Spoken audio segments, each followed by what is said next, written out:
काय काय सांगितलं ते पक्षी थांबे घरच्या घरी. दुसरं सांगितलं त्यांनी पिवळे निळे हिरवे सापडे 3 प्रकारचे असतात. पिवळे निळे हिरवे पिवळा नाही 3 प्रकारचे असतात. पांढरा पांढरा पांढरा. तर हे 3च रंग किडींना आकर्षित करतात. वेगवेगळ्या किडींसाठी वेगवेगळे असतात हा. तुडतुड्याला वेगळे, फुलकिड्यांना वेगळे. तर ते आपण लावायचे. खोडकिडी याच्याकडे आकर्षित नाही होत हा. ते बारीक जे असतात ना हे आपले रस शोषक करणारे त्या. त्याच्यानंतर त्यांनी हा एक पर्याय सांगितला. 2 पर्याय आणखी सांगतो मी, ते घरचेच. कोणते? निंबोडी अर्क आणि दशपर्णी अर्क अत्यंत चांगले कीटकनाशक आहेत. तुम्ही जर त्याचा वापर योग्य वेळी जर केले ना. निंबोडी अर्क माहित आहे? निंबोड्या गोळा करायच्या पाऊस चालू व्हायच्या पूर्वी, आणि त्या निंबोड्या सावलीत त्याच्यावरचं कवर काढून घ्यायचं, जो टर्पल राहते ना, फक्त शीट कर्नल म्हणतो ना, बीज, तो बीजच ठेवायचा. असे निंबोड्या 10-12 किलो गोळा करून ठेवा. पीक आपला रोपावस्थेत असताना साधारणतः 1-2 सेंटीमीटरचा झाला की अशा वेळेस त्यावेळेसपासून अंडी टाकायला येतात किडी. आपल्या खोडकिडी तर त्या रोपापासूनच येते. तुमची खोडकिडीची अंडी रोपापासूनच असतात. त्यावेळेस मग आपल्याला तो त्या निंबोड्या जमा करून ठेवलेल्या आहे त्या निंबोड्या 3% द्रावण.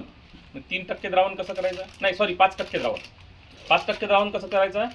5 किलो निंबोड्या घ्यायच्या. त्या 5 किलो निंबोड्या खलायच्या. खलबत्त्यामध्ये खला किंवा त्याची पल्प बनवा. हां, पल्प बनवायचा. ते एका धोत्राच्या कपडामध्ये त्याची पुरचुंडी बांधायची. थोडीशी ढिली ठेवायची, ते एकदम टाईट नाही बांधायची. आणि ती पुरचुंडी एका प्लास्टिकच्या बाटलीमध्ये 9 लिटर पाण्यामध्ये डुबवून ठेवायची. 5 किलो निंबोड्या खलून एका याच्यात बांधून 9 लिटर पाण्यात डुबवून ठेवली रात्रभर. त्याच सोबत काय करायचं? राजस्थान साबून असते, काळी निळी राजस्थान साबून. ती राजस्थान साबून 200 ग्राम 1 लिटर पाण्यामध्ये. राजस्थान साबून 200 ग्राम 1 लिटर पाण्यामध्ये ती भिजत घालून द्यायची. एकीकडे आपण तो 9 लिटर त्याच्यात ते डुबवलं, आणि दुसरीकडे त्याच दिवशी त्याच वेळेस 1 लिटर पाण्यामध्ये 200 ग्राम राजस्थान साबून भिजत घालायची. दुसऱ्या दिवशी सकाळी, म्हणजे ज्या दिवशी आपल्याला फवारायचं आहे त्या दिवशी ही जी पुरचुंडी आहे ती काढून घ्यायची. तिला चांगलं पिळून घ्यायचं. एकदम लाल असा अर्क, गोमूत्रासारखा अर्क तिथे तुम्हाला दिसेल. कारण त्याच्यातले जे घटक असतात त्याच्यात रिपेलेंट्स असतात. ॲझॅडिरेक्टिन, निम्बिसिडिन, निम्बिडिन नावाचे घटक असतात हां. तर ते त्या पाण्यामध्ये उतरतात आणि तो त्या निंबोडीचा अर्क. ही 9 लिटर आहे. हा साबणीचा जो फेस आहे, हा साबणीचा फेस चाळणीनी, कारण याच्यामध्ये काही पार्टिकल्स असू शकतात अशुद्धी कणबिनं, म्हणून त्याला चाळणीनी चाळून किंवा कपड्यांनी चाळून तो 1 लिटर त्या 9 लिटरच्या द्रावणामध्ये मिसळवायचा. हा झाला किती आता? 10 लिटर. हा झाला तुमचा स्टॉक सोल्युशन किंवा मूळ द्रावण. हा 5% निंबोडीचा मूळ द्रावण. याच्यातला 10 लिटरला 100 ते 200 ml. किडी जर काहीच नसतील तर तुम्ही कमी 50 ml घेऊ शकता. 10 लिटरमध्ये 50 ml मिसळवायचा, फवारायचा. थोड्याशा बारीक अवस्थेतल्या दिसल्या, नुकत्याच अंड्यातून निघालेल्या किंवा थोड्याशा फर्स्ट इन्स्टॉलमधल्या पहिल्या अवस्थेमधल्या ज्या असतात, किडींच्या 6 इन्स्टॉल होतात माहिती आहे का? प्रत्येक इन्स्टॉलला ती काट, जसं साप काट टाकतो ना तशी काट टाकत जाते. आणि 6व्या इन्स्टॉलमध्ये मग ती मुकी बनते. मुकी म्हणजे कोश. आणि कोश बनली की मग त्या कोशाची अवस्था पूर्ण झाली की त्याच्यातून फुलपाखरू, आणि तो फुलपाखरू पुन्हा अंडे द्यायला तयार. तर ती जी पहिली इन्स्टॉलमधल्या ज्या किडी आहेत तिथपर्यंत ह्या निंबोडी अर्काने तुम्ही त्याच्यावर प्रतिबंध करू शकता. दुसऱ्या इन्स्टॉलपासून याच्यानी तिच्यावर काही असर होत नाही. महत्त्वाचा एक मुद्दा, याच्यातला जो ॲझॅडिरेक्टिन नावाचा घटक आहे, हा ॲझॅडिरेक्टिन नावाचा घटक किडींना कशामुळे समजतं? हे सगळं जग कशामुळे समजते? किडींची भाषा कोणती आहे माहिती आहे का? जेवढी कीटक आहेत ना जगात, त्यांची भाषा कोणती आहे? त्याचे टेंटिकल्स ते रिसेप्टर्स आहेत, हा अँटिनेज. पण ते अँटिनेज काय करतात? रसायनांचा वास त्याच्यात. यांची जी भाषा असते कीटकांची ती केमिकल कम्युनिकेशन असतो, रासायनिक संप्रेषण म्हणतो आपण. मुंगी माहिती आहे तुम्हाला? मुंग्या बरोबर त्याच रांगेने कशा जातात? कारण ती एक मुंगी काहीतरी शोध लावून तिथून रसायनं सोडते, आणि त्या रसायनाच्या माध्यमातून ते. तर हा रसायन इथं आहे कोणता? ॲजेडिरॅक्टिन. हे त्या किडीला पहिलेच माहित होतं. आणि निसर्गाने ह्या मुक्या जनावरांना एवढी बुद्धी दिली आहे. तुम्ही पाहिले का शेड्या कमी राखायला गेले का पूर्वी? बचपन मध्ये मी जायचा, माझ्या घरी होते शेड्या. थोडंसं गमतीशीर सांगितलं तर तुम्हाला बरं वाटतं. मी शेड्या राखायला जाणाऱ्या लोकांनी जर अनुभवलं असेल, भारकड माहिती आहे? भारकड काटे राहते, मस्त छान हिरवा हिरवा पाला राहते, खायलाही कडू वाटत नाही, छान तुरट वाटते. तर तुम्ही शेडी कधी पोटभर खाताना पाहिले का? एकाच पाला चावून पाहिल ती, पण ती मग सोडून चालली जाईल. माहित आहे का बरं? का नसेल खात? हा खायला तर कडूही नाही आहे, चांगलाही आहे. त्याच्या फुलाची भाजी आपण खाता. भारकडीच्या फुलाची भाजी खाल्ले का? मस्त वाटते, एक नंबर. पण शेडी तो पोटभर कधीच खाणार नाही. याचं कारण त्याच्यात स्टिम्युलंट आहेत. कारण ते काय असतं, गर्भनिरोधक गुण आहेत त्याच्यात. ते जर सतत शेळीनी खाल्लं तर तिची पुढची पिढी तयार होणार नाही. याचं जाण तिला निसर्गाने दिली. आणि सगळ्या जीवांचा मुख्य उद्देश काय? आपली पिढी वाढवणे. त्याच्यामुळं आपल्या पिढीला जे घातक आहेत, ज्या वस्तू घातक आहेत, त्या वस्तू ते तिथं जाणार नाही.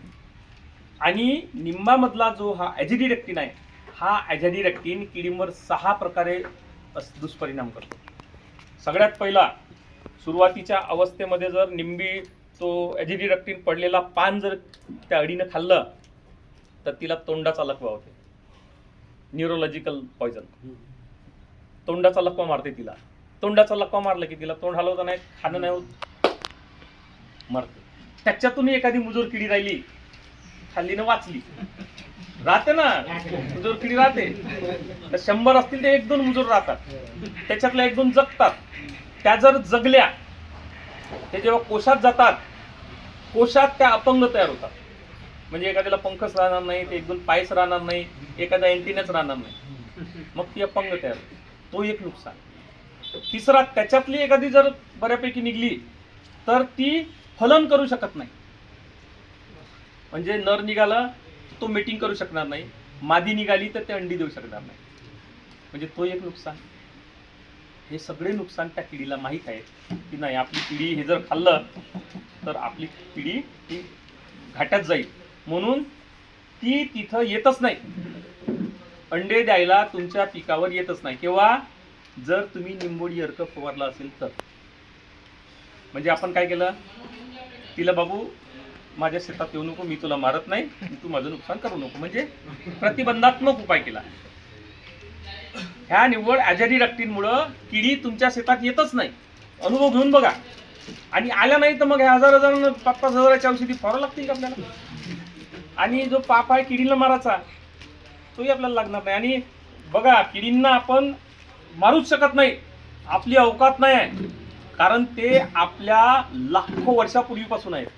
जे कीटक ज्यांना आपण चतुर म्हणतो ना, ते आपल्या उत्पत्तीच्या लाखो वर्षापूर्वीपासून जगत आलेले आहेत.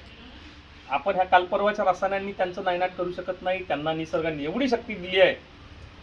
तुम्ही एकच कीटकनाशक 2-3 वेळ फवारा, 4थ्या फवारणीला तो कीड मरणारच नाही त्या औषधाने. पाहिलाय का अनुभव? घेतलाय अनुभव? त्याच्यामध्ये नैसर्गिक शक्ती वाढत जाते. पॉलिनेशनचा काय विषय राहील मग त्याच्यामध्ये? कशाने? समजा आपण एखादी कोणत्याही फवारणी केली, निंबोडीसाठी जे आवश्यक जे कीटक आहेत त्याचं पॉलिनेशन जे करतात. म्हणूनच तुम्हाला म्हणतो ना, रसायन नका फवारू. निंबोडी अर्क हा जो आहे, हा मधुमक्षीला प्रतिकारक नाही. कारण तिला खायचं थोडी आहे, तिला अंड थोडी द्यायचं आहे, तिला फक्त पोलन्स जमा करायचे आहे. निंबाच्या झाडावर मोठमोठे छत्ते राहतात, आहे की नाही? हा, उलट चांगलं. त्या निंबाडीच्या फुलावरून सुद्धा ते वेचून नेतात. मधुमक्षीला त्याचं काही हे नाही, कारण तिला थोडी तिथं अंडे द्यायचे आहे. तिथं कोणाला धोका आहे? जे तुमच्या पिकावर अंडे देणार आहे, जे तुमच्या पिकाला खाणार आहे, अशांना धोका आहे. त्याच्यामुळे ते तिथे येत नाही. मधुमक्षी बिनधास्त तिथून ते फुलं मधुमक्षी येत नाही. बिलकुल येतो. तुम्ही बघा फुलावस्थेमध्ये बिलकुल बघा, असा कोणताच फुल नाही, फुल येणारा असा कुठलाच पीक नाही जिथं मधुमक्षी, आता मधुमक्षी याच्यासाठी येत नाही का, मधुमक्षी राहिल्यास कुठं? हा प्रश्न आहे. काहीच नाही साहेब, 10 वर्षापूर्वी या झाडावर तुम्हाला 4-5 दिसले असते. आता प्रमाण आहे का? हा? आहेत म्हणजे जो प्रमाण पाहिजे तो पाहिजे ना. मी काय म्हटलं ना, अधिक ना जास्त. हा, तर त्यालाच तर आपण बॅलन्स बिघडवलं म्हणतो. प्रमाण कमी केला किंवा प्रमाण वाढवला तर त्यालाच इनबॅलन्स केलं म्हणतो आपण. निसर्गाला इनबॅलन्स केलं. प्रमाण कमी झाला म्हणजेच इनबॅलन्स झाला. आणि तो योग्य प्रमाण नसेल तर तुम्हाला त्याचा फायदा काहीच दिसणार नाही. 2-4 माशा मधुमक्षा दिसल्या म्हणून पॉलिनेशन होईल का? तिथं थवे लागतील, तिथं तुमच्या अधेमध्ये झाड पाहिजे. झाडं तोडून टाकतो आपण काय म्हणतो की झाडाखाली धानच नाही होत. अरे त्या झाडाने किती धान जाणार आहे दादा? एका झाडामधले 4 पायली 5 पायली. पण त्या झाडाचे जे फायदे आहेत ते आपण विसरतो. झाडं अत्यंत आवश्यक आहेत पण आपण ते करत नाही, कारण आपल्याला इन्स्टंट बेनिफिट पाहिजे. 5 पायल्या कशाला जाऊ देऊ, आहे ना? पण त्या 5 पायल्या धानासाठी आपण मोठं नुकसान करतो. हे थोडं, हा चला विषय हे होऊन जाते.